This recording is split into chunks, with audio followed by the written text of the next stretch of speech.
start the recording, and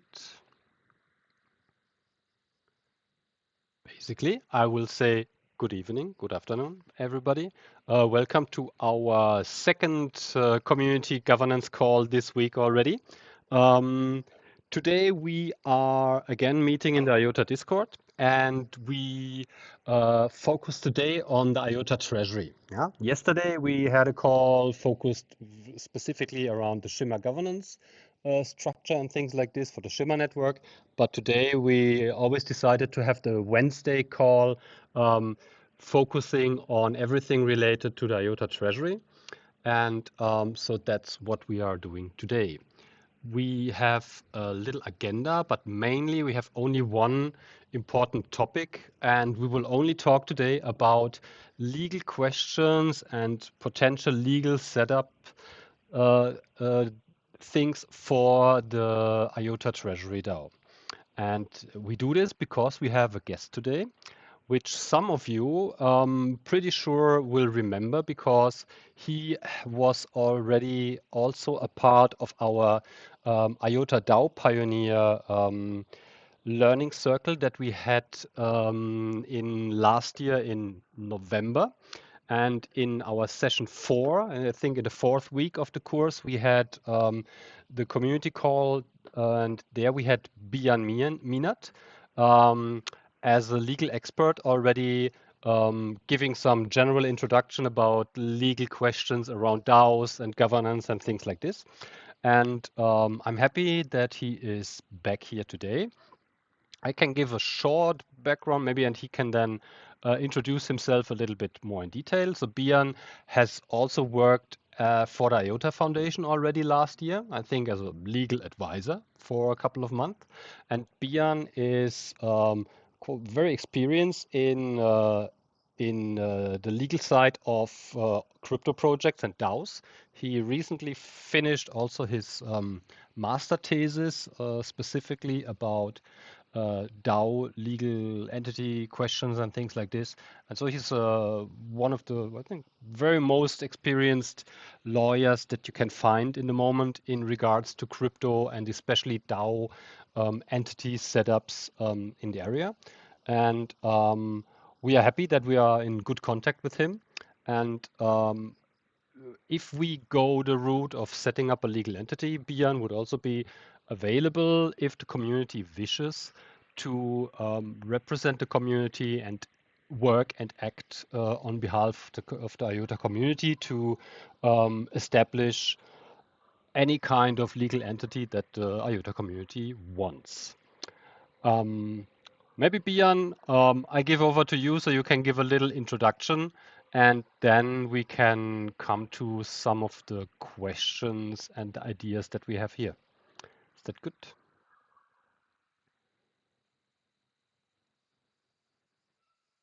Biyan, are you talking?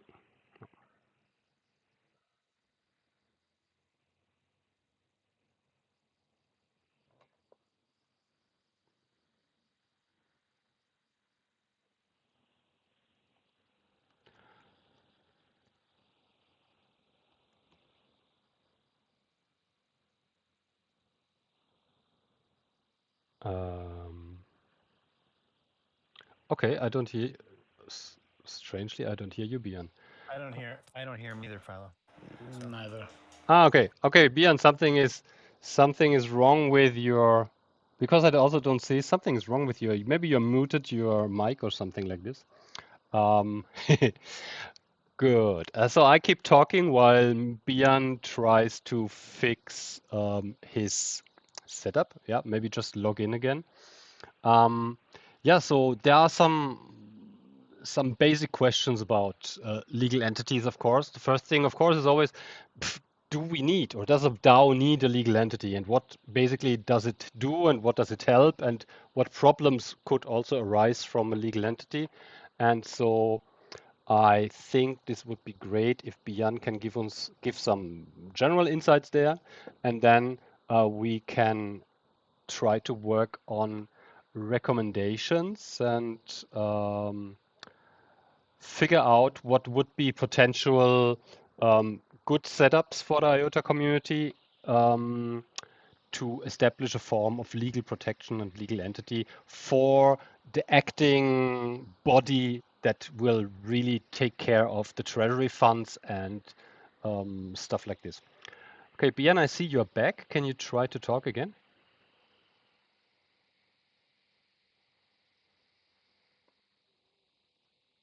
I wonder if he has push to talk issues. Basically, push to talk shouldn't be an issue, but maybe beyond that could be because you're not muted and Now he's muted. Now he's muted. now he's muted. Yeah, now. Yeah, it just showed up as muted. So Yeah. But it's muted by him, by yourself, Biyan. You can try to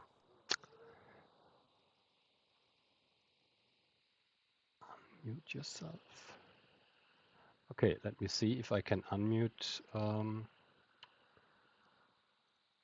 You guys hear me now? Now it works. Yeah, there he Yeah. is. Cool. It said I needed, like, I didn't have the possibility to talk because they only was standing. I need to activate push to talk, or otherwise I'm not allowed to. So I think that was the issue. It's always a struggle with that. So sorry guys for the delay, and thank you Holger for the introduction, and for everyone that doesn't know me. So I'm a lawyer from Germany. I started in crypto in 2015, especially with Bitcoin, and since 2017 I've been advising numerous crypto projects, especially like DeFi and DAO projects. And as Holger said, was my master thesis was actually my PhD. So I studied over like 2.5 years since 2017 and up to 3 years now, different DAO structures and how they should be legally recognized and how a legal framework should look. And that's basically what I wrote my PhD about. And since then, I have been advising a lot of different DAOs and their setup, a lot of like well-known DeFi protocols, a lot of taxes and layer norms from their structure. And I've always have that connection to like this aspect of crypto, which is really decentralized, and having like this decentralized idea of a DAO really caught me up in 2016. That's when I started like digging deeper into DAOs with the DAO project back then.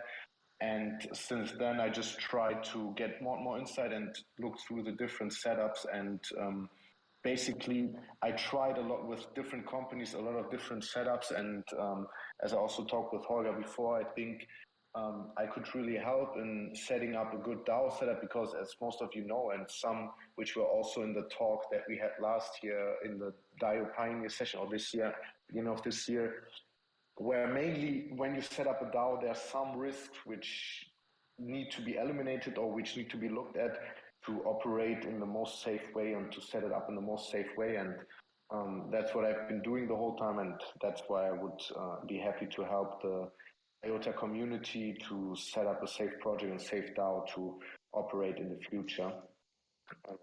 That's basically an overview about what I've been doing. Yeah, that's really, really, really great. And I mean, I basically think most people that have looked into the thing, most people that have followed us in the DAO Pioneer course and that have been following the governance discussions here in the community calls and in the channels, I think basically most of us will kind of agree that there is a risk to be eliminated for anybody that would kind of take part in the DAO. There are also kind of you can read a lot about legal things in DAOs, and there are also some conflicting information sometimes about establishing of a general partnership and liability for everybody that is kind of involved in a DAO or even everybody that votes in a DAO. And I think it would be good if we could maybe clarify some of this basic information and then basically agree on that. I think for the IOTA community, it will definitely make sense to have a form of a legal entity that protects and takes care about the people or the structure that is built around handling those treasury tokens, and maybe then answer some questions and get some recommendations from Biyan's experience over the last years. What would make sense for our specific needs, because every entity is a bit different. Every community, every treasury. I mean, we are not a DeFi protocol. We are not a centralized exchange. We kind of have I think, from my perspective, basically a not very complex legal setup, but still there need to be some things in place that make sure that nobody that is involved in this whole thing taps into some loopholes or into some tax issues or whatever. And so maybe Biyan, can you give a short thing about the risk and the general partnership things that are hanging over all this DAO decisions? Yeah, exactly. So as most, like when you Google DAO and law, there always comes this issue with like liability risk. And the background is that basically if you just, when you just set up a DAO with like different people involved and you are doing it towards a common goal, in most Western jurisdictions, you will be classified or legally classified as some kind of general partnership. And in the worst case, this has the downside that everyone who is part of this general partnership is personally liable with his own wealth for the obligations of the partnership.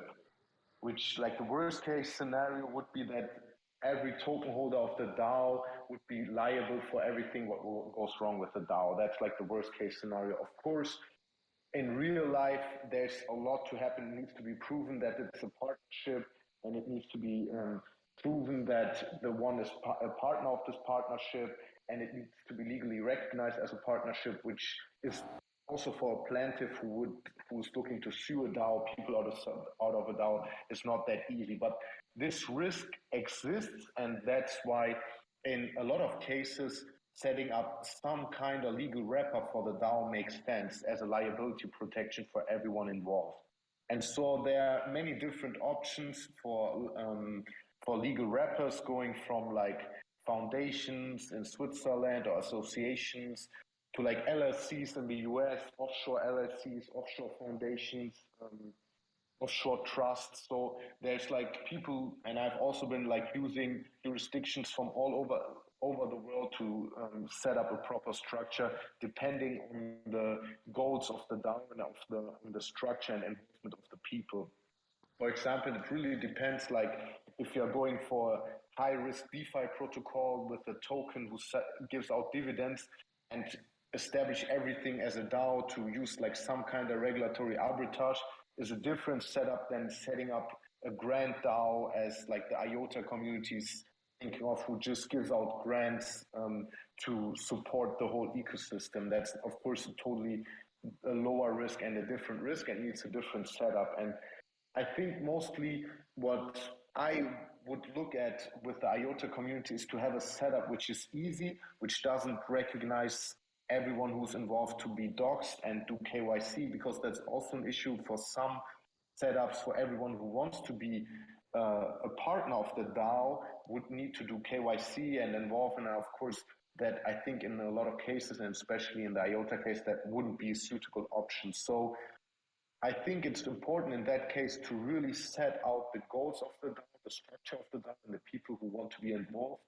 and then to look to minimize the risk for anyone involved, and also to minimize like the work which everyone has to do. Of course, if we need to get like all the data and everything from everyone to do a KYC, I think that's not really suitable. And so I think an approach where we take like an entity which is maybe in some kind of a little centralized, where people who are ready to take on responsibility, not like in a liability way, but in a way to be involved in the legal wrapper in this entity, work on behalf of the other people. So everyone who's just outside the community and just votes is protected, and then we will have some contributors who will be involved in this legal wrapper to represent this DAO to make it safe for everyone, and they will be also protected through the limited liability of this legal wrapper, which can be, we will discuss it, which jurisdiction makes sense and which legal form, but it can be from a limited to a LLC or foundation, something, a structure like that, which would make sense here. So that's just the legal background that you're looking at when setting up the DAO and the goals that you're trying to tackle when you set up and think of the setup. Yeah, that's cool. I think that's pretty important for everybody to understand that it's really depends on the case that we want to establish with the IOTA Treasury, and basically I think nobody of here has the means and the needs of making this super complex and super risky. I don't think the IOTA community would wish that the DAO itself issues a token or stuff like this, because then everything would be super complex. Basically, as we also kind of what was kind of also the definition of the vote that we had for the 50 Ti was basically, I think if I remember the text, use the 50 Ti token to support projects in the IOTA ecosystem through further votes or further decisions. Yeah, and so the basic thing is, I think we all can agree, is that the DAO, the 50 Ti's, should be used to support projects. And basically, this brings us in the region of a grant-giving entity that is potentially even can be seen as a non-profit or I don't know, charitable, or what would be the correct wording for this. But the general purpose of the IOTA Treasury DAO, I think, is not to create profit for its members. It would be to support the ecosystem with giving out grants. And so I think this would make it much easier from the legal side and not so complex. And I think if we can work in this direction of really working on setting up a grant giving entity that supports the ecosystem, that can also basically, I think, Biyan, is no problem if let's say the value, if you look in US dollar, of the treasury tokens that are holding, if this goes up, or even if the treasury would receive whatever donations or stuff like this from projects that spin up in IOTA, that wouldn't be a problem to keep it still non-profit, as long as the treasury itself does not give out whatever kind of dividends, what you would call it in a normal company, to the members of the entity. Yeah. Yeah, exactly. I mean, it really depends. If you set up a normal for-profit entity and just like give out grants with it, of course, then it doesn't matter. If you go for a non-profit structure, depending on the jurisdictions, there are like pretty strict rules which need to be looked at to be really qualified as a non-profit. So, of course, if you are a non-profit, that makes it in a lot of ways, it makes it easier in tax-wise and also regulatory-wise, because you can even, for example, in common law, it's possible to set up just a non-profit in a form of a general partnership, which has limited liability as long as it is non-profit. You wouldn't even need to incorporate an entity then. You would just need like participation agreements and stuff like that. So that's something that really needs also to be like thought of before. If you ever want to create a profit through the treasury, then maybe it's better the option to use a for-profit entity from the beginning to have the flexibility. If it's clear that it's going to be non-profit all the way and it's just going to be charitable, giving out grants without a return, then maybe just going for an easy non-profit structure is also an option. That's like the two things that need to be thought of at the beginning if you want more flexibility or if you want the easier setup from the beginning on. Oh yeah, I think that's cool to know. This is maybe something also that we can take note. That would be some kind of the first decision, like having a for-profit entity But this would basically not make things extremely complex or risky. You say there might be some tax things involved that has to be looked in, but basically it's not kind of really a bad decision to have the option of generate some profits for the treasury. Yeah.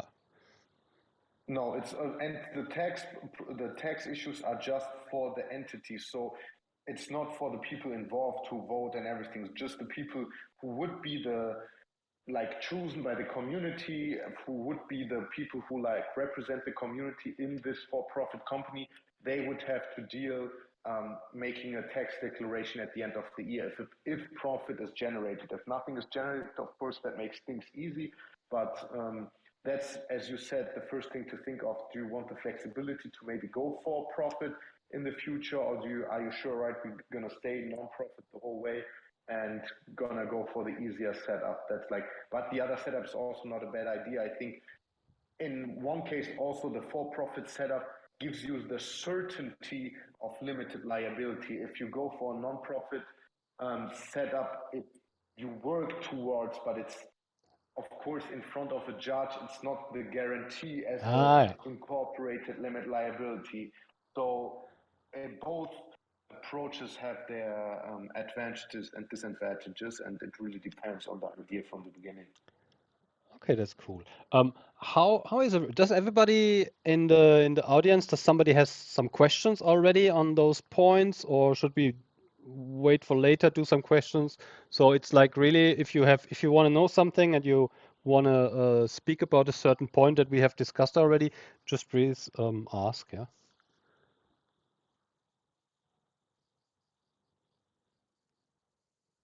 Okay. One thing we had already a call, Biyan and Ish and me last week, and one thing that was also interesting and new for me to know was, I think we talked about this, that there might be a way that basically you don't. Is anybody Sorry, saying? can somebody hear me? Yeah. Yeah, just a quick question. So I was going to ask, I'm sure it varies per jurisdiction, but what's the threshold on what a non-profit can do commercially in terms of their activities and again, return of profit? Can other projects donate money to the governance protocol, to the treasury, or and I suppose just what's your thoughts there on the threshold? Biyan, do you notice? Yes, so that's a really good question. I think it's of course it's hard to say because it really depends on the jurisdiction, but mostly non-profit means is, and to be like it's tax exempted. The key point is that it doesn't generate profit to give it out to like as dividends, as also Holger said, or to give it out to like shareholders and anything, or make distributions to anyone involved. So it would be, for example, hard if if the community is part of this non-profit and they say, all right, there's a donation coming to the non-profit and the non-profit airdrops something to the people involved. But of course, the non-profit can receive donations to go with it. So for example, if another protocol says, all right, we are donating for the non-profit to support, that's a possibility. But what isn't really possible then is to do like to distribute anything to a member or manager. The only thing that is possible is like to have, the exemption is to have like reasonable compensation for services, or repay a capital contribution by a member. So things like that, that's like the scope which is possible.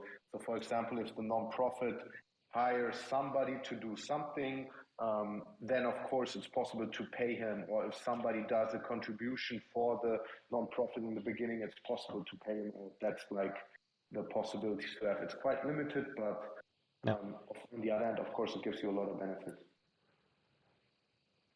I think that's pretty good info. And really, we have to think about, I mean, cases like this might really happen that a community project in the beginning says, hey, we want to support the treasury and we drop 1% of our tokens to the treasury. Yeah, and never know. In 6 months later, this thing goes to the moon or whatever, and then kind of the treasury has some stuff lying around, and there might be then an option to say, oh, like we distribute this to contributors or to voters or whatever. And so then this would maybe be a problem if it is a non-profit. But with a for-profit entity, you would have more options basically to also distribute some in some kind of way to the community and give back from if there is a profit generated or if there's a kind of an income generated. Yeah. So also if there, what is about if the community would say, okay, we put a portion of our treasury into some yield farming or something like this, something like a stable coin with a continuous 8% API or something like this, just to generate some basic income for the DAO. This would then also be in a non-profit, it couldn't be distributed, and in a for-profit, it could potentially be distributed towards token holders, voters, or whoever takes part in the DAO, yeah?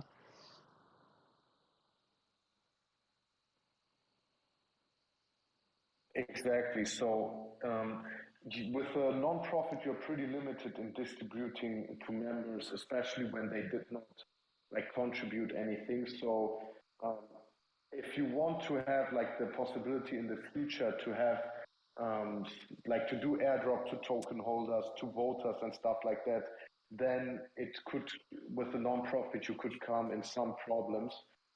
And with a non-profit and with a for-profit, of course, you would have more flexibility to work around that and could generate profits and distribute and stuff like that. Cool. Yeah.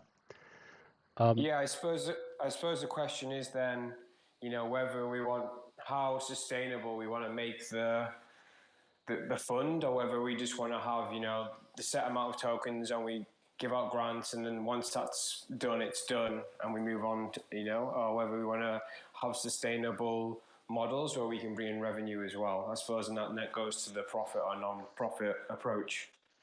Yeah.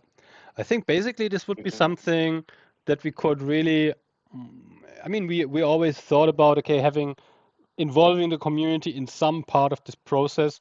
I think if we can explain the two different options quite good, this could even be something that could be potentially decided by the group here, or something that we can define a way to say, okay, maybe go for profit because it seems handable and gives more options, or we say no, we don't want to do anything complexity here, limit us for the future and just being a non-profit. Yeah, but this is something that definitely we kind of need to decide quite soon, I think. Yeah.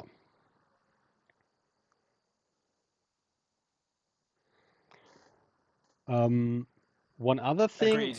Yeah, one other thing I was talking with Biyan was the definition of actually who would be or who should be a member of the DAO. I know that there are some projects define, especially if they're like super decentralized, like I don't know, Uni and all the things where there is nobody really involved in doing anything, no real persons or something. They only do vote on everything by the token holders and that's it. And so basically they would then have every token holder being a part of this thing. But Biyan told me that there is a way that the token holders could be removed from the risk of forming a general partnership with their vote if we would set up some statement. Or Biyan, can you explain it a bit again? What you told me in the call? Yeah. Yeah, exactly. So the possibility is that you do like for everyone who votes within the DAO, you do like a participation agreement where you basically set off all claims against each other, and you specifically state that you are not working towards a common goal to set up a general partnership. And then you either have the possibility to be non-incorporated, then of course then the non-profit route would be safer, or you just incorporate an entity who acts on behalf of the DAO. You have the participation agreement, and then you have a centralized entity like a limited or foundation or whatever, who basically always acts like the DAO votes. That's what a lot of like grant structures from DeFi protocols does. So for example, you have a limited, the community, everyone who votes accepts the participation agreement, and they vote, all right, give 1 million to this project, and then the centralized entity acts on behalf of the DAO, of the community, and gives out the grant to the project. In that solution or in that construction, you have the benefit that everyone can be involved and just vote without getting into any risk. And on the other side, you have a centralized entity for the representatives of the DAO who limits their liability, and you can just act with this entity and have like legal obligations and legal claims and stuff like that. That's a structure that a lot of different DeFi protocols use. Und was hat denn diese, alles was Immaterielles angeht, das ganze Ding, die Erinnerung, die Sachen, die man Is somebody talking in German in the back somewhere? Okay, yeah. Mute yourself. Okay, cool. Yeah, that's actually pretty interesting because I wasn't, like I said, I was not really sure or did know that this could be the thing. So basically, let's say if the community would go for a solution to have some kind of a grant giving committee, that would, let's say, because we have been talking about this in the last couple of months. The Bridge Fund Committee has done work in this, and basically also what I see in other projects, it is a common used and especially a very well working structure, because deciding on grants on projects is not something super easy. Proposals come mostly in very specific and technical, and really how to value a project of if it is actually worth of receiving a grant from the community. There is some work involved, and a lot of people in the community will probably not have the time to really deep looking into this. So it might be an interesting thing to have a committee, a grant committee, like we see it in other treasury DAOs that receive the budget from the community and then basically acts on behalf of the community with a certain budget and in specified rules. And with this solution that Biyan said, basically you would only need to have a legal entity for this kind of committee or the acting members that do something, that do reporting and stuff like that. And the community would be, with this participation agreement, could stay legally out of the business. There wouldn't be in any risk. There wouldn't be any KIC requirements or whatever, but still would be in control in how much budget they get and how exactly they need to act and what rules they have to follow and things like this. Is this kind of correct, Biyan? Yes, exactly. That's sweet. Yeah, cool. Yeah, I think that's So yeah. in this case, Biyan, the people that execute that actually execute the handing out of the money, or let's just call it this, the legal defined entity, do those individuals probably will need to be KYC'd, and then the ones that have the rest of the DAO participants who just need to sign that participation agreement that says, hey, I'm not in the leadership, I'm not an executive role, I just am voting, and so there's a separation there, and the community at large doesn't KYC, but I would assume the main entity or the executing entity does. Exactly. So you would basically have people who are like partners of the entity or shares of the entity. They would need to KYC. Depending on jurisdiction, of course, there are some offshore jurisdictions where you could also go with a company where you don't need to KYC. But let's say they would need, and the community, they would basically accept this participation agreement, or maybe easier, we just call it participation terms.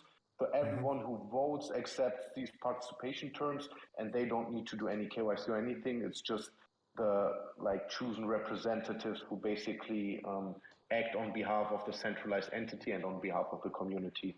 So it's just like it can be one person, it can be two.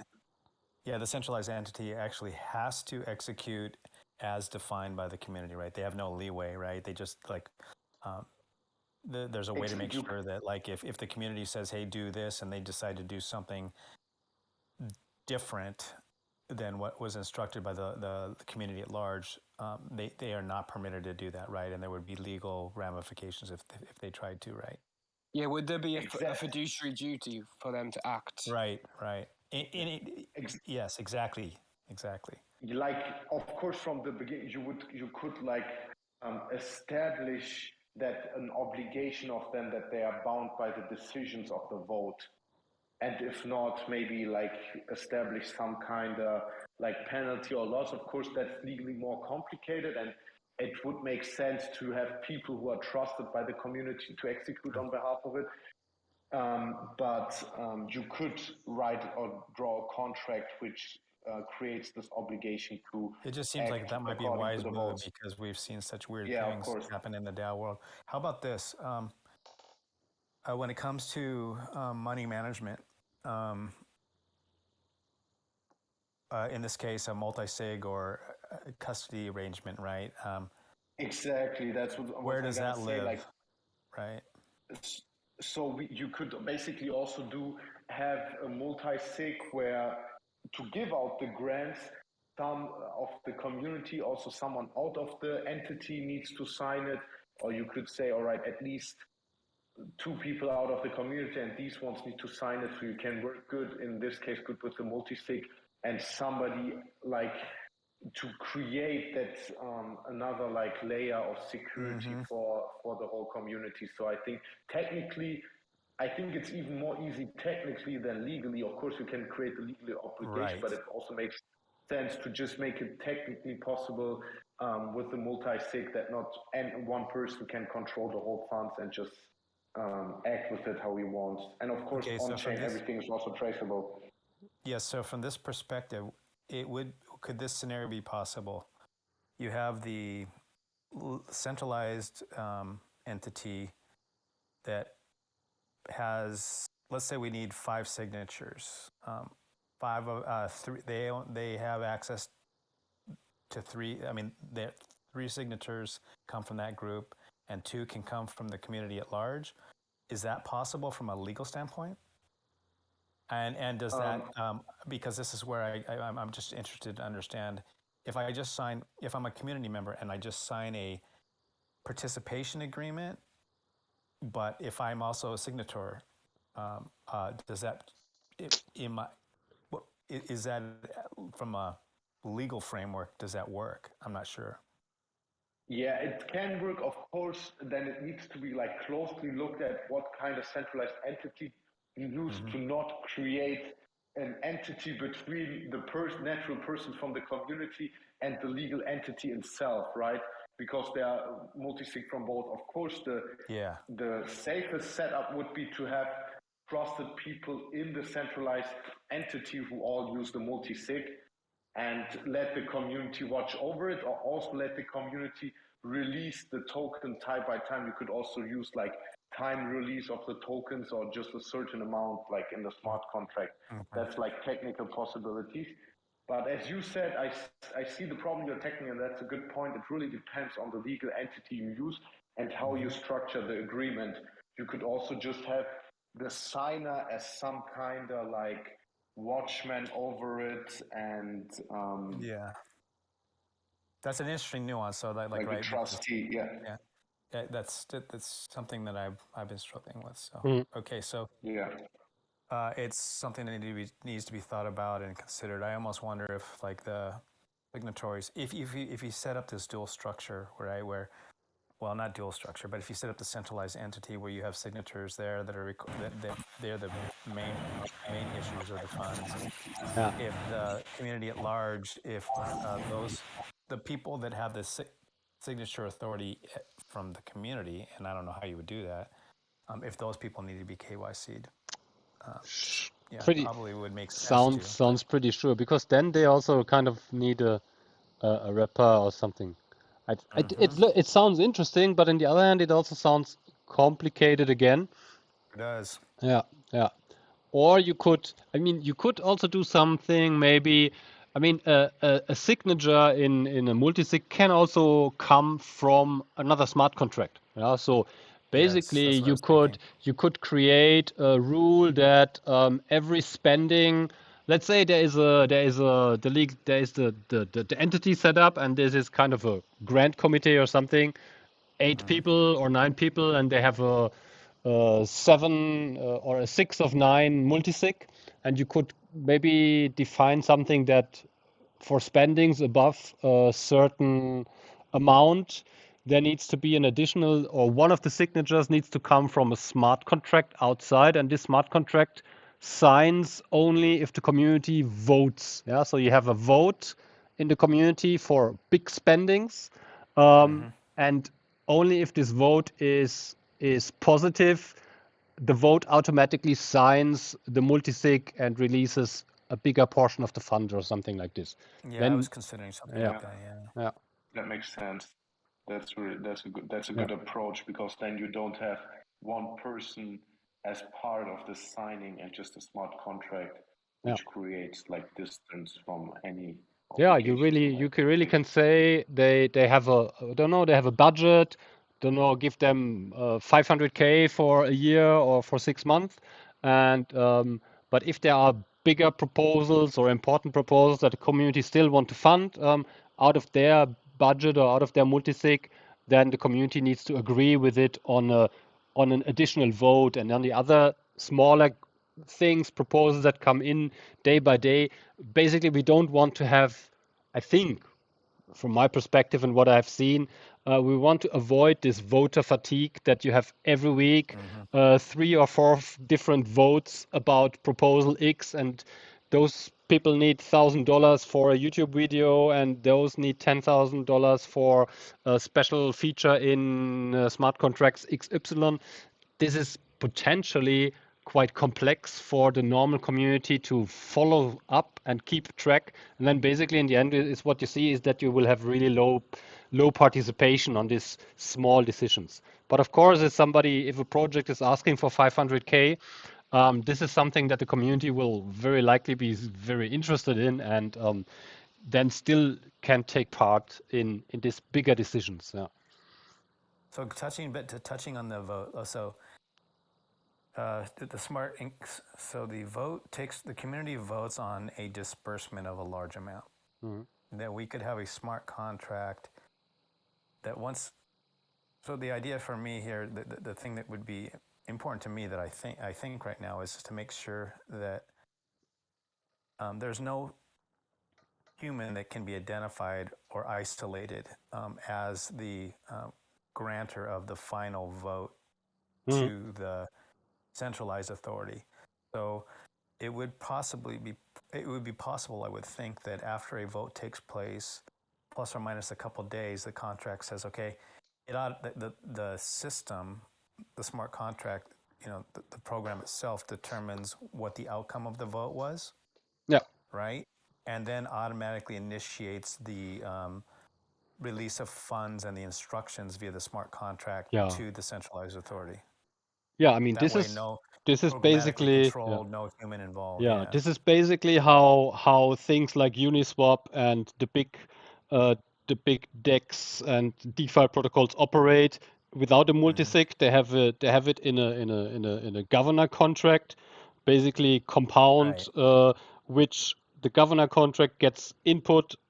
A vote has happened and the vote was successful, and part of the vote is already the code that executes, okay, in 3 days spend X Yes, amount of exactly. tokens to the address of the project, or to the Yeah, so multisig, time release. or Yeah, to the multisig of the committee. exactly. And basically, I mean, I think this is the logical approach, because even if there are trusted people voted in by the community in such an entity and in such a committee, they don't need to have their hands on the whole amount of tokens. Yeah, they can start basically with a budget for 6 months, like I said, 100K, 500K, and can start to prove that they work. And then maybe the next budget allocation for the next 6 months is a little bit bigger, but still the big pot would be controlled only by the token holders and could only be released from the smart contract if there is like a huge community vote and things like this.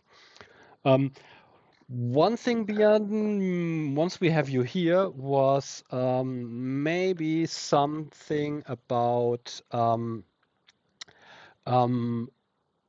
so let's say there are the common used entities so far that I've seen would be things like Cayman Islands, British Virgin Islands, Switzerland, Verein or association or things like this. Um, can you give us, because in the end there will be of course costs involved in setting up such things. Can you, from your experience, give a bit of an insight what costs and also what timelines for setting up such a structure would come towards the IOTA community? So basically, from your experience over the last years, what do you see? Where do you think things like this will end up time-wise and cost-wise? May I just add into there? Like, I'd be interested also a perspective on Panama, and Yeah. also the looks like we're running into a whole new regulatory, like more stringent regulatory environment with regards to all of this, and as far as AML goes, or so money laundering, for those that aren't aware of it. Yeah. Because I think that's kind of all tied together with that, because you have cost, AML costs, and country costs, and which ones are, so. Yeah, cool. Yeah. Yeah, that's a good question. So, of course it's hard to say from the beginning. It really depends on the setup and the jurisdiction. But you can say like offshore jurisdictions are also like cost intensive. They go like time wise. You can set up the company offshore with a good setup and everything. For example, like Cayman Islands foundations, I did that recently. I would say the cost is around 30K initial without like attorney costs, just like the setup and having like, because in most offshore jurisdictions you need like a local director which works with it. So they're like around 20 to 30K. Then you can put on like 15, 20K like attorney cost on it, and you have like yearly costs of like 2 to 8 to 10K. So that's like the expensive, like more expensive Cayman Island Foundation. BVI is cheaper. It can be like around 10 to 12 plus like attorney costs around 10. And maybe like European Switzerland, I would say you would be around like, if you set up a Swiss association company, it would also be around like 15 to 20K, I think, all around. And the setup would be, I think, 1 to 2 months. It really depends how fast and what also Swiss lawyers get involved into that. But I would say, like, to make like a general overview, and also Panama can be interesting, like the Panama IBC. But it also has like some downsides regarding to like DAOs. You need like the full KYC AML stuff like that, and there you will also be around like 15 to 20K. And also it depends if you want to have a bank account for like a fiat bank account. I don't think for the IOTA Treasury that really makes sense, because it's going to give out the funds in IOTA. I think that makes it easier. So I would say to assume like all in total, the total cost for the setup can vary between like 15 to 50K, and the setup time can be from like 3 to 4 weeks to like 3 months, 3 to 4 months at most. I would say that's like the possibilities. Of course, it can like go a little over it or go a little lower, but that I would say is like the basic overview. And regarding like AML and KYC obligations, so because you're not like a financial institution and you don't like provide any licensed services, it's not that hard. What you would need to do is KYC anyone who receives a grant, because you want to make sure that they are not on any sanction list of the US, EU, or Switzerland, also depending on jurisdictions, especially in regards to like money laundering and also especially like terrorist financing. So you want to know who do you give your grants to, and as long as people who receive a grant are willing to do the KYC, then you should be able to fulfill like most AML rules. And I don't see if basically the treasury is not like actively managed towards creating financial benefits for everyone, I don't see big issues with like AML laws. Of course, if it starts like kind of like a fund to manage the funds and pay out dividends, things can get more messy. But like the easy structure, the easy setup, just giving out grants, then I don't see the biggest problem with like AML and AML guidelines. That's pretty cool, I think. And basically also the timelines, that sounds really, really good and interesting. And the cost-wise, just for those of you here that that haven't read through the channel, because the question would be, of course, I mean, the IOTA community, we are in the moment not in possession of any funds currently, because we have to wait for the IOTA Treasury to be technically available, to be released in any kind of smart contract or something that would hold the funds. But still, setup things should happen in best manner before those funds would be released into anything. And so there would be costs involved.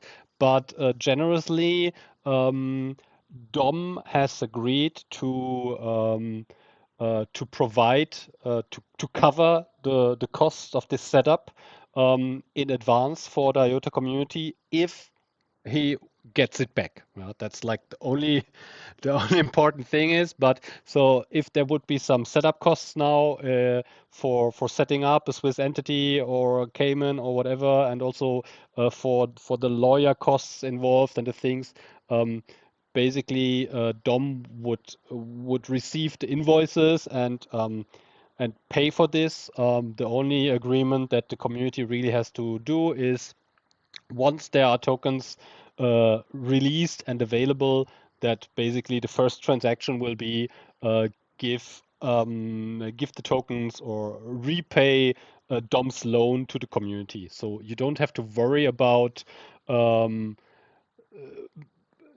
finding finances for this. So basically, we could start as soon as there has been some agreement and decisions on what would make sense to really explore this and really make things working and prepare for the treasury. Another thing is, I mean, you have maybe seen the blog post today that there might be, if a vote happens for the Shimmer Treasury, that there might be a Shimmer Treasury coming with a quite nice amount of funds, 10% of the total supply for the for the Shimmer community. Basically, this would, if this happens, would put the Shimmer community in an interesting position of receiving the funds earlier than the IOTA community, because from our timeline, clearly the Shimmer network will be receiving smart contracts first. And once you have smart contracts and you have basically an EVM chain, you can use established and running and proven contracts from the Ethereum ecosystem to receive these funds, handle those funds. You can have a multi-sig wallet established. And so basically, if this Shimmer Treasury would be voted on by the community, it could become quite early, and we should basically, in my opinion, start really to work on establishing an entity. Once we have clarity on the vote, I mean, the vote will be finished in basically in 2 weeks.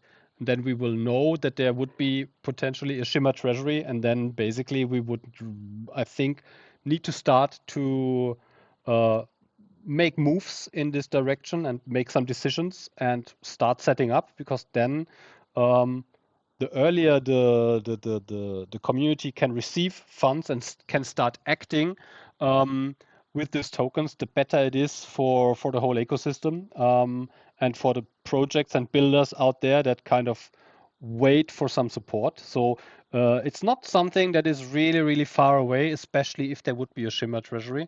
And so I think definitely we need to make some steps in this direction. One thing, because I think Biyan, you also said kind of, I mean, there this offshore things, but then we also have Switzerland here, and I know we are a bit of a European centralized community with a lot of European members, and the other side is on the US. But I think all US people here on the call, and you all know that basically whoever is doing something in DAO-wise normally will try to avoid doing anything in the US directly. And so Switzerland is kind of an interesting option. Also, like I heard from the price and also from the timing, Bian, Switzerland is not something that is like super expensive and super slow, it seems, yeah? The association option. I mean, of course, it will take more time to set up in Switzerland than maybe to set up just a BVI Limited. But from like cost-wise, I think, especially if you go to like for more complex offshore constructions and have a local director there, which you need in most cases, I think cost-wise, it doesn't really matter. And for me, I think in the IOTA case, Switzerland can really make sense because, of course, once like reputation-wise, easy-wise, and I also said, often when you try to set up like DAO structures offshore, you also have like the downside that you need to hire a local director there, who also has then like some control over the company. And in that case, I think it makes more sense maybe to go for Switzerland, and as also offshore can create like, depending on what the structure does, some friction. So of course it would be need to look in detail, but I think Switzerland can really make sense. Does a Swiss association need a Swiss national to be a member? No. The downside, however, I think there are both options. The Swiss association, it doesn't need a Swiss member, but it only offers liability protection if you are a partner of the association with an own limited liability company. So another option would be just to set up like a Swiss GmbH, which is like comparable to a limited, which of course is more centralized, but as I already explained before, it makes sense to have like some representatives, trusted representatives who work in this centralized entity and represent the DAO community to have like more or safer limited liability. But it really depends. If someone says, I also only want to go into it with my company anyways, then also the Swiss association makes sense. One thing, I had a call before our meeting with Anya, you know, Bian. She's the head of legal in the IOTA Foundation, because I mean currently the IOTA Foundation is in the process, or actually nearly finished, of setting up this Swiss association, kind of the ecosystem. How is it called? Tangle Ecosystem Association, which is basically exactly what Bian just described, a Swiss association. And we were thinking about if it would be possible to have something like an entity that let's say, lives under the association, maybe a GmbH that is kind of a subsidiary of the association, that would make it maybe easier and faster even to establish an entity in Switzerland without the need of, because I also saw it in the channel, a lot of people kind of said, do we really need have a separate entity for every DAO and for this another separate entity? Would it, from your experience, be possible to have under a Swiss association another um, legal body that would be then governed by the IOTA community?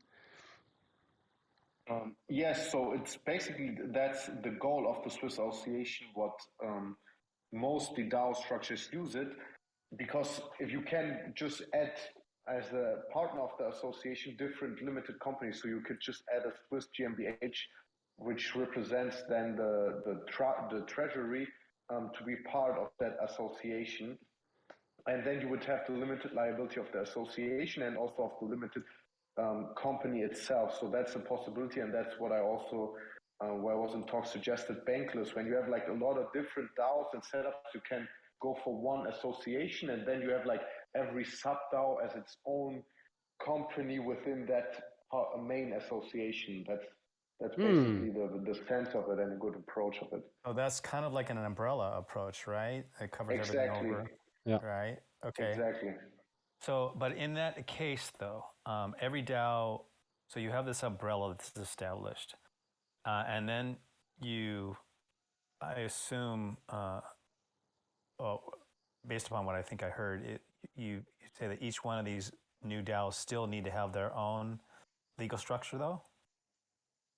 Yeah, basically because the Swiss Association only doesn't grant limited liability to like natural persons, so it only helps when you go with your own DAO as also some kind of entity which limits liability.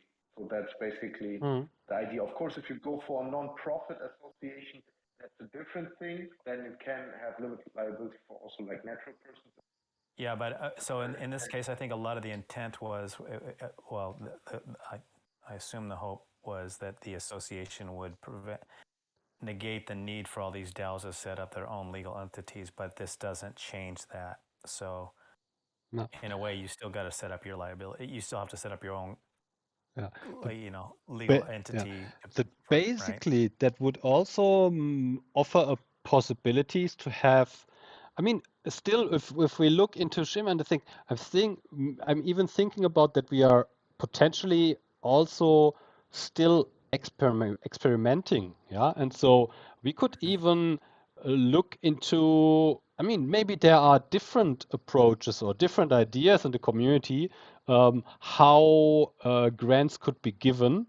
Maybe we end up with 2 or 3 different approaches that would then have the chance to be tested out. They set up, I mean, the one they set up an GmbH, the others set up a non-profit, whatever, yeah, and they would operate independently and maybe just receive a partial funding for a time frame, 6 months, a year, and basically the community in this way could even try out 2 different grant giving setups, and in the end then maybe figure out what works better, something like this, and this could then be under this umbrella approach, still maybe not really complicated setup. Yeah, I would defer. Like I would defer to. I mean, I would think about a couple things. Like, okay, Yeah. Is that saving or burning money? Yeah, that's of course. And, yeah. Right. And is if Bier, what his perspective is, does it, maintaining multiple structures becomes, the idea is good, but in practicality, might be means that messy. you have 2 sets of regulations and operating parameters, and I often wonder if it's worth it. But I'm not saying don't do it, but No, that's like it's just something, sometimes if the community is really can't decide or whatever, yeah. So I'm sure we will start with one, but may ever in the future something else comes up. That's basically, I think, was a pretty cool call. Do we have, does anybody else have more questions? And basically, yeah, one thing,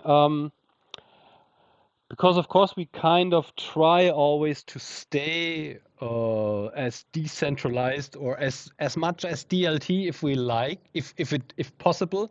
Björn, how is it to integrate, let's say, decision making or rules or things, processes in these, let's say, centralized entities, and implement the use of smart contracts and on-chain voting as, let's say, legal binding things, so that basically, even if there would be a GmbH or an LLC or whatever, that there would be a way of making the whole interacting of such an entity transparent and represented basically on the Tangle, or yeah, on the Tangle or on a smart contract chain or something like this. Is this possible basically? Yeah, so that's what we discussed before. Like it really depends. If you want to have like the whole voting process also of the entity on chain, then of course you would need the voters to be part of the centralized entity. So the easier option, as we discussed before, is I think to create a legal obligation to be bound by the decision of the community, and to really make it technically only possible to like work with the funds or send out the funds when the community accepted it.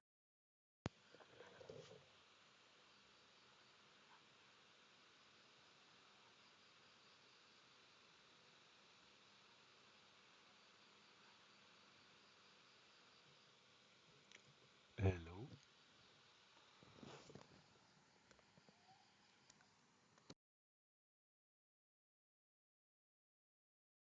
That it's bound.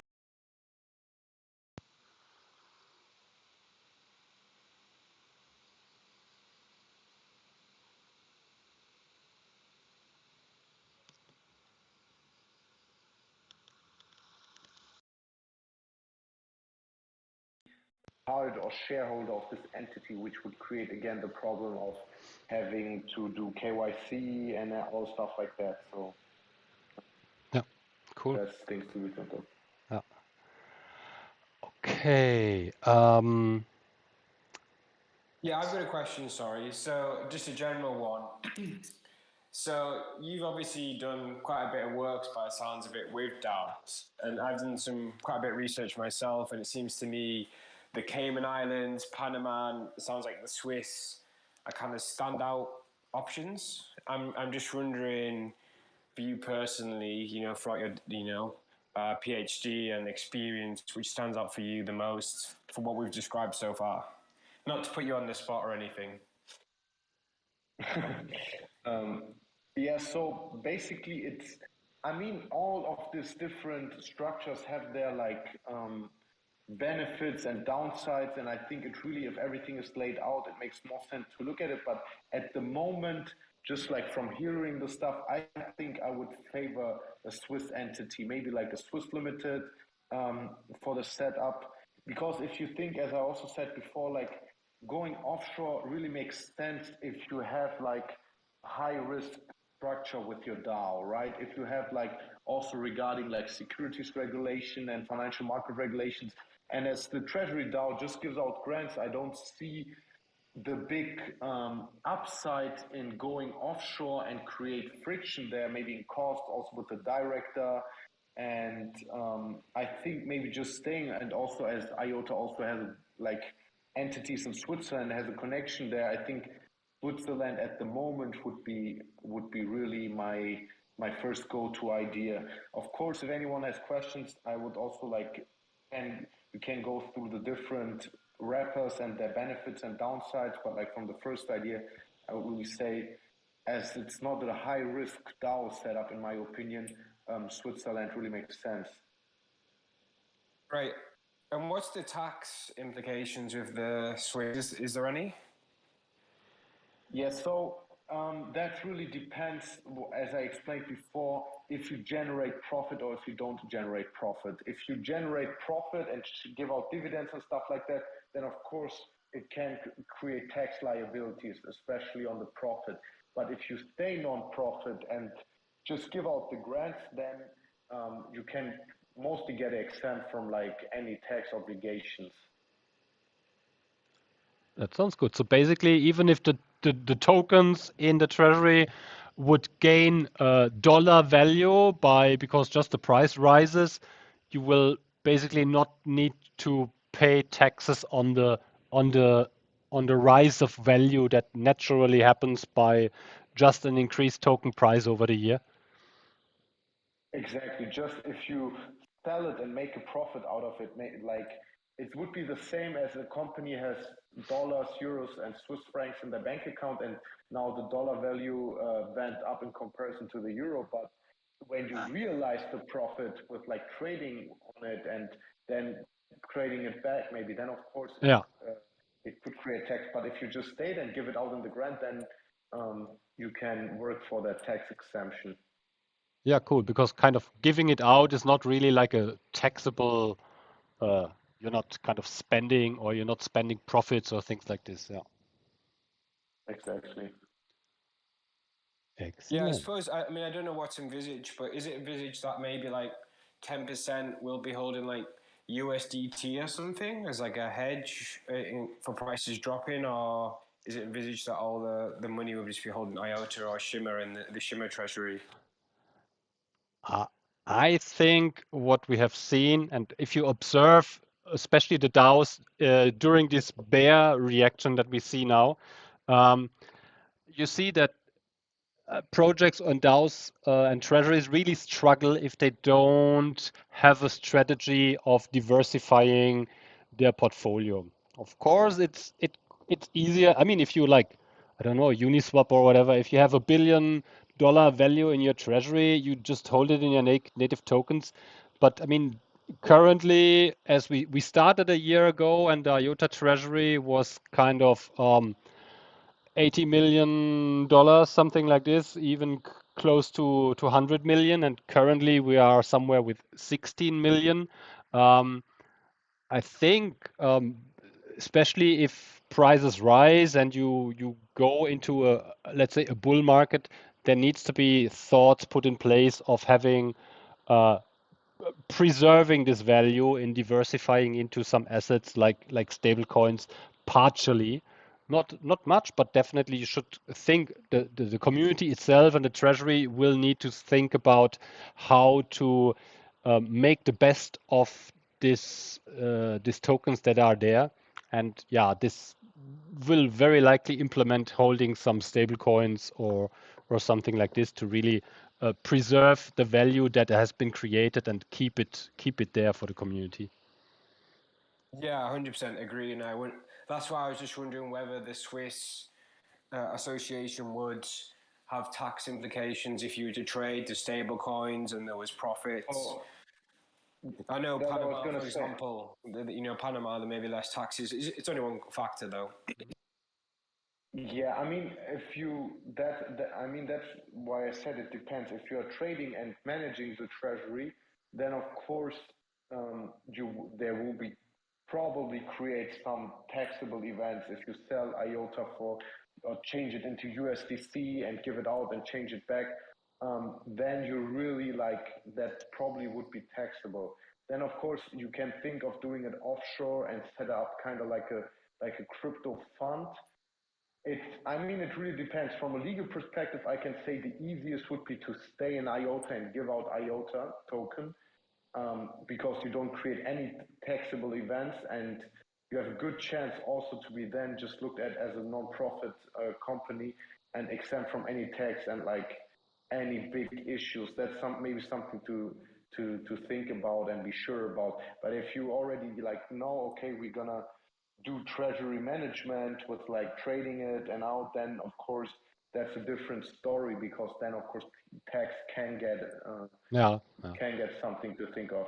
Yeah. I mean, basically, currently, this I think is something that can be also thought around then, because in the moment in bear market, you basically you should have diversified 8 months ago. And so the next circle where these tokens will get much more value, this will then definitely be something the community will need to think about. But then if you, like you say, if you can set up an additional structure around this, if you want to go into treasury diversification and treasury management things, and set this up as an additional structure around, this would potentially then make sense to think about it on in a later phase when there's really kind of a lot of value there and to be preserved. Yeah. Exactly. Mm-hmm. Could also be something that you can do later. Yeah. Great. That was insightful. Thank you. Cool. What else? We have some more questions. So basically, what one question would be, of course, how do we proceed? So we have like two important things. Basically, first of all, we know we will have IOTA Treasury tokens available in, no timelines and something, but a couple of months. As soon as the Stardust upgrade happens on the IOTA mainnet, there will be a possibility to create a smart contract chain, to an EVM chain to use established, known smart contracts, multi-sig wallets, and then basically the 50 Ti IOTA tokens will be available and can be used by the community. So until then, of course, things should be in place, and best of all should have been already tested on the Shimmer network, if it works and how it's handled.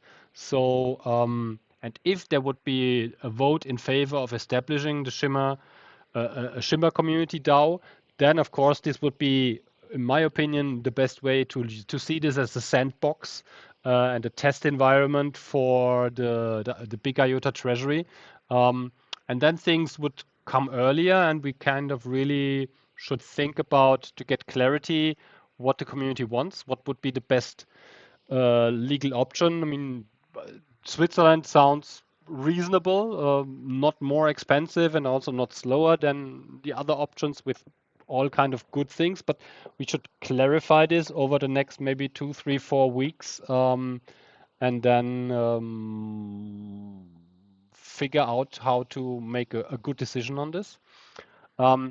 One thing I can tell you that would maybe help also in this thing is that starting from next week, we will have a couple of additional events for the community, because some of you might already know that we are in a good contact with Bankless DAO and the guys from Bankless community, guys and girls basically, and we have engaged the people from Bankless Consulting to host, let's say, to introduce different grant-giving DAOs that are out there in the DLT space, and to introduce them in sessions here, in meetings for the people that are interested in our community, and to really go into like a deep dive in 5 different grant-giving DAOs and entities and systems where communities have a treasury, and how they operate and how they give out these grants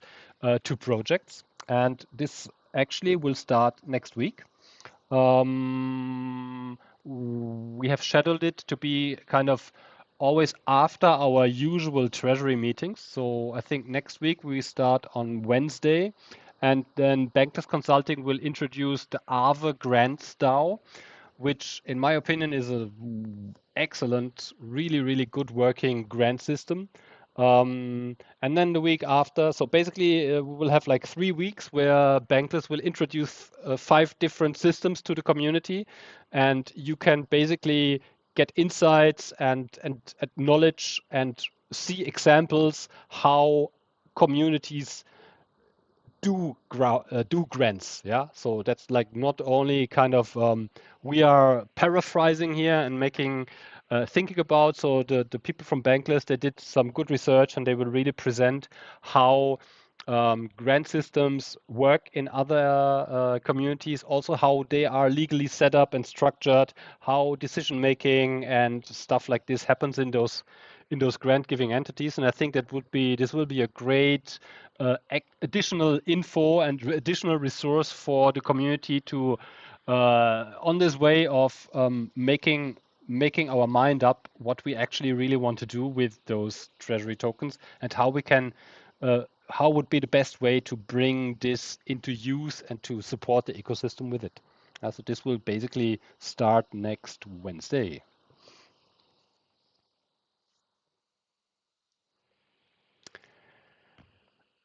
And else, I think one question would be to have some follow-up on this. So as far as I have understood also from Biyan, you would be available and also interested in helping setting up a legal entity for the IOTA community. So basically, we could engage with you if the group here, or we have to figure out how we do this. But I think we should decide as a group that takes part in these governance meetings here, which legal representative we choose, and kind of go in an agreement with Biyan. I know Biyan has offered us a very interesting and actually quite cheap price for his service, because it is basically an extension of the contract that Biyan had with the IOTA Foundation already. And so because there is this connection between Biyan and the IF, I think that would be a pretty good offer for the community to have a real expert in acting and preparing things once we come to a decision which route we will take. Yeah, so this is something. Basically, think about it. Maybe we will have next Wednesday the next meeting that cares about specifically the IOTA Treasury, and I would basically like to come to some decisions or agreements how we proceed basically next Wednesday or the Wednesday after, so that we don't waste too much further time in getting really stuff to do and to work, and really move into a certain direction and make some decisions on that. Yeah? So basically, think about it maybe till next week. Use the channels that we have in the Discord. We have an extra channel for legal entity. Use it to discuss, propose ideas, ask questions. Maybe Biyan, you can also from time to time have a look in the channel here, or I'll forward whatever comes up to you, and so that we get some clarity and we kind of get into the build mode of making a treasury actually happening. Yeah. Yes, best if you tag me or forward along. Yeah. And then I will try to answer if there are any questions. Cool. Is your tag just DAO law? Yes, exactly. Yeah, great. So you can just tag me with that, and I'll try to answer it. And just like I would be happy to take on the project, it's just like to find the time and the time frame, but that's things that we can discuss and make the best out of it. Very cool. Any more questions in the round, in the group? Are we happy with this first clarification? Basically, I think we can say that we have some interesting insights now. So cool is that we maybe really be able to leave the whole IOTA token holder community thing out of being registered members in a treasury DAO, if we use this kind of agreements structure. The operating agreement. Yeah. Operating agreement, which is kind of a really nice feature that basically reduces a lot of complications, I think. And yeah, then really we have to think about that. Basically, it might make sense to have some people involved that take some responsibilities and roles in such a treasury on behalf of the community. So this is also something to think about. There are pros and cons in this approach, and yeah, move forward. Use the channel to discuss it. Also, if there are people, there's a lot of legal. Also, Biyan has written a pretty good article. I'm going to share it again in the channel maybe. And there's some literature out there, but I think basically we are all aspect of IOTA Poet. We are all no lawyers. We have not really a legal background or knowledge in these details, and especially if somebody is here that has done this since a couple of years and with many, many projects already. From my perspective, it makes sense to use this resource that we have here and yeah, take what we have. Yeah, Dom will pay for it in the beginning. Yeah, and so basically there's nothing holding us back in making steps forward and making some decisions and basically doing things. Yeah. Sounds good for everybody? Yeah, sounds great. Thanks, Bian. It's great to hear Cool. a lot of this. It's such a confusing and changing environment. So glad to see that we had, you here to help us keep us on top of all this stuff. Thank you. Happy to help. Yes, thanks everybody. That was useful. Amazing. Cool, everybody. So thank you all that you have listened and heard in. We will have also a meeting protocol of this. We'll post it everything in the channel. Like I said, also the recording in a couple of hours. I will have it uploaded in the YouTube channel and I'll post it in the governance announcement channel. And yeah, thanks everybody. I think this was really informative. If you have further questions and things come up in your mind, really just use the Discord channels and we will try to answer it or forward it to Biyan so that we can actually have next Wednesday some more productive meeting on this topic. Okay? Cool. Thanks, Philo. Great job. Appreciate it. It was great. Cooly, everybody. And yeah, I will. Thanks, Bian. Bye-bye. Bye-bye. Thank you, guys. Bye.